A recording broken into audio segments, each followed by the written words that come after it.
사랑합니다.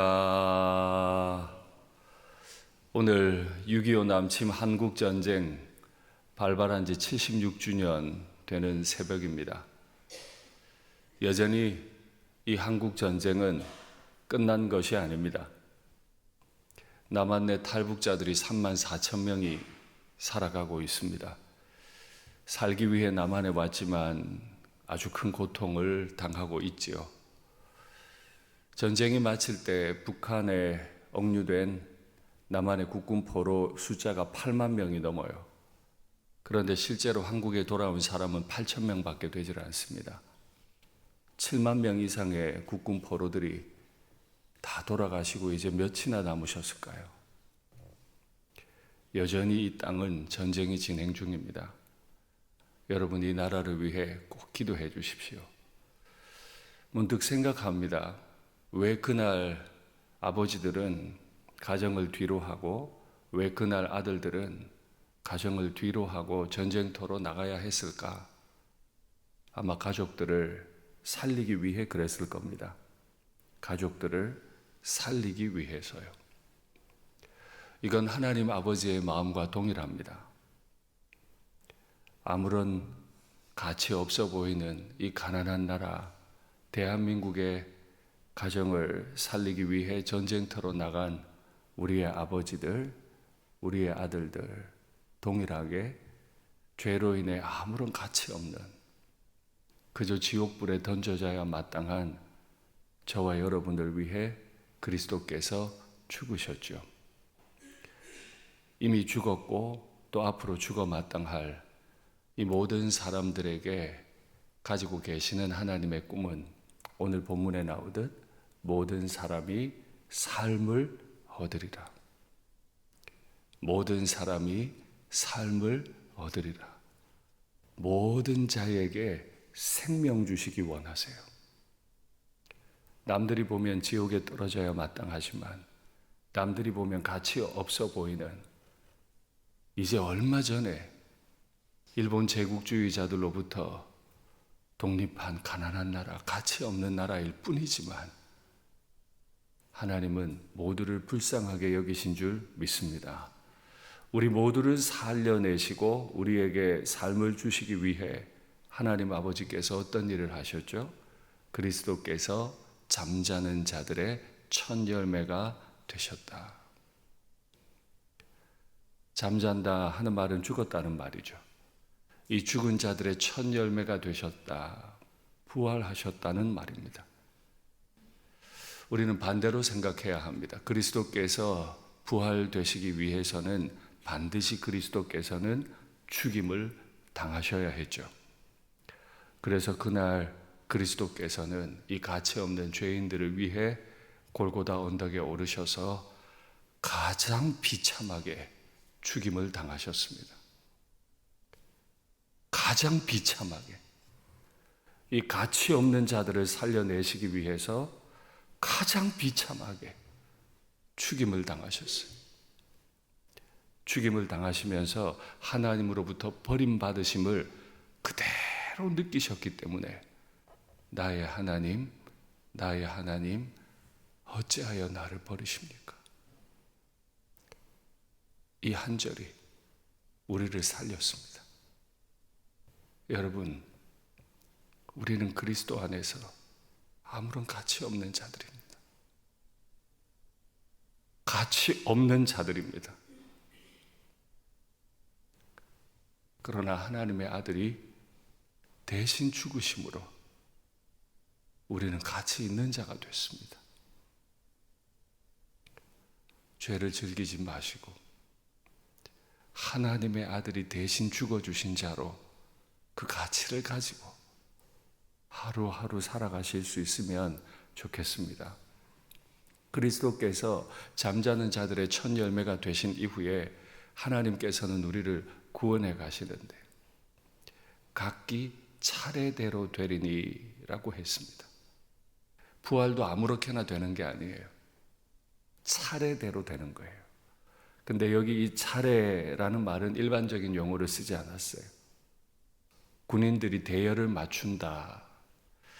여러분, 군에 입대해서 경험을 실제로 하신 분들이나 아들들을 통해 보신 일들이 있을 겁니다. 군인들이 오와 열을 맞춘다고 할 때 그 대열이 얼마나 정확하던가요? 하나님께서 이 세상을 부활시키는 날 각기 차례대로 정확하게 한 치의 틀림도 없이 오와 열을 맞춘 듯 우리는 부활하게 된대요. 이게 뭘 뜻해요? 반드시 그렇게 된다는 겁니다. 반드시 그렇게 된다는 거예요. 사람이 어떻게 저렇게까지 오와 열을 맞출 수 있을까? 어떻게 발의 높이가 저렇게 정확하게 올라갈 수 있을까 싶잖아요. 하나님께서 부활을 계획하시면 그렇게 정확하게 한 치의 오차도 없이 저나 여러분은 부활될 줄 믿습니다. 먼저는 첫 열매인 그리스도요. 하나님께서 우리를 부활시키기 위해 먼저는 우리를 위해 죽어버리신, 죽임당하신, 아버지로부터 버림당하신 그리스도를 부활시켜내십니다. 그러면 우리는 알아요. 각기 정한 때에 부활될 건데 그리스도께서 부활되신 걸 바라보는 순간 반드시 우리도 부활될 겁니다. 군인들의 오와 열이 정확하게 맞듯 그리스도의 부활을 보면서 우리는 생각해요.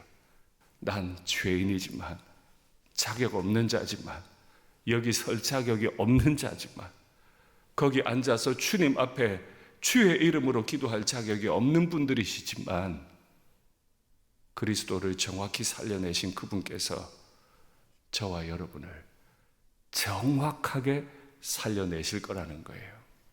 그 다음은 그가 강림하시는 날에 그리스도께 속한 자요.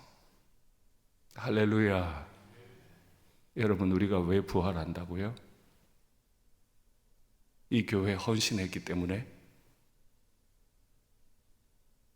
내 모든 걸 여기 바쳤기 때문에? 아니요. 그리스도께서 나 대신 죽으셨기 때문에, 자기의 피값으로 나를 사셨기 때문에, 그래서 나라는 사람의 정체성은 그리스도께 속한 자요. 뭐라고요? 그리스도께 속한 자요. 이 가치 없는 자를 그리스도께서 피 흘리심으로 사주셨기 때문에 부활된다는 겁니다. 오늘 하루도 비록 나는 죄인이지만 그리스도께 속한 자다 하는 사실을 가지고 생활해 가시면 좋겠습니다. 그 후에는 마지막이니, 우리까지 다 부활시켜 놓고 나면 그 후에는 마지막이 와요. 종말의 날이 온다는 겁니다. 종말의 날에 어떻게 될까요? 그가 모든 통치와 모든 권세와 능력을 멸하시고 나라를 아버지 하나님께 바칠 때라. 우리를 죄로 유혹하고 우리를 사망으로 협박하던 그 모든 통치, 그 모든 권세, 그것들을 다 멸해버리신다.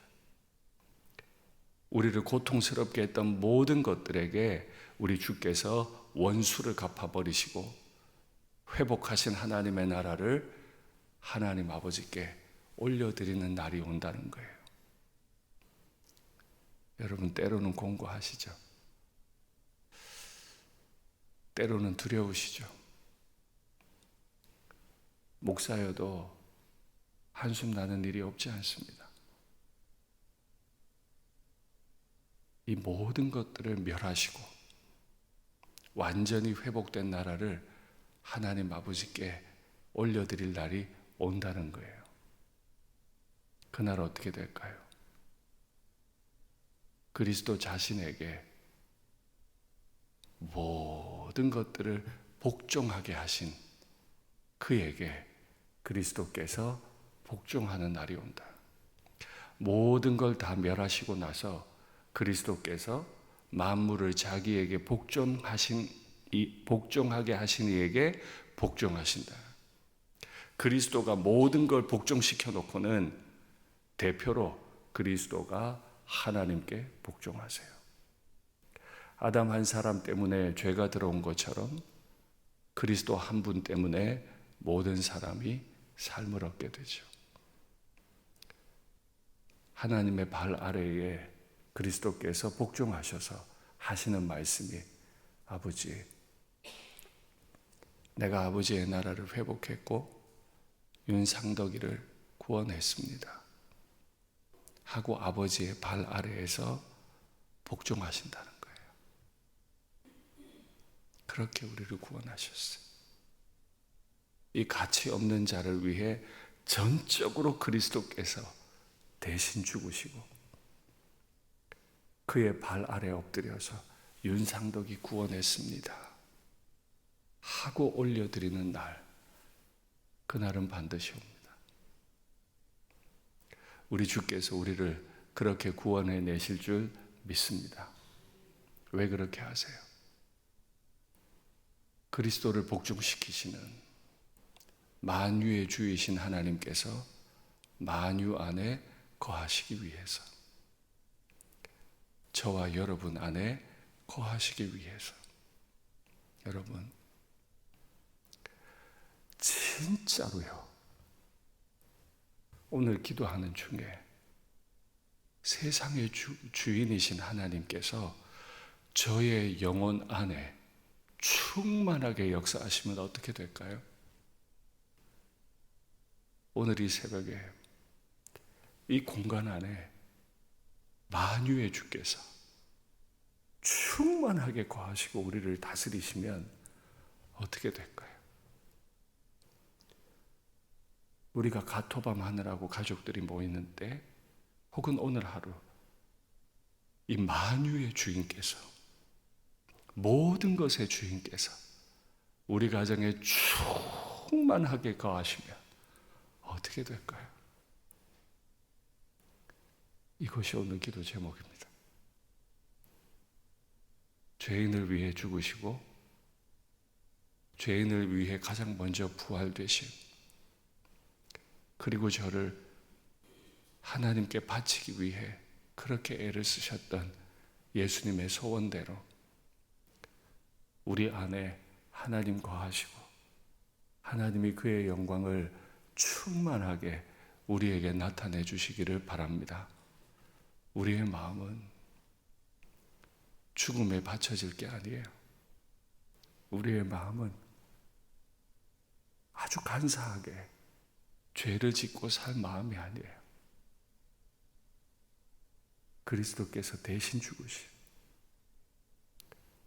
만유의 주께서 우리 안에 거하시기 위해 자신의 아들을 죽이신 그런 사람들입니다. 오늘 이 새벽에 만유의 준 하나님과 깊은 교제가 있게 되기를 간절히 바랍니다. 말씀을 맺겠습니다. 이 가치 없는 죄인들을 살려내시기 위해 이 가치 없는 죄인들에게 만유의 구주께서 거하시기 위해 하나님의 아들은 죽으셨고 부활되셨어요. 그리스도의 부활을 보며 우리는 생각합니다. 가치 없지만, 천국에 합당하지 않지만 저와 여러분은 반드시 부활되어서 영원토록 그날 하늘로부터 신부단장한 것 같이 예쁜 새 예루살렘 가운데 거하게 될 것을 믿으시고 이 하루를 힘있게 사시기를 축복합니다.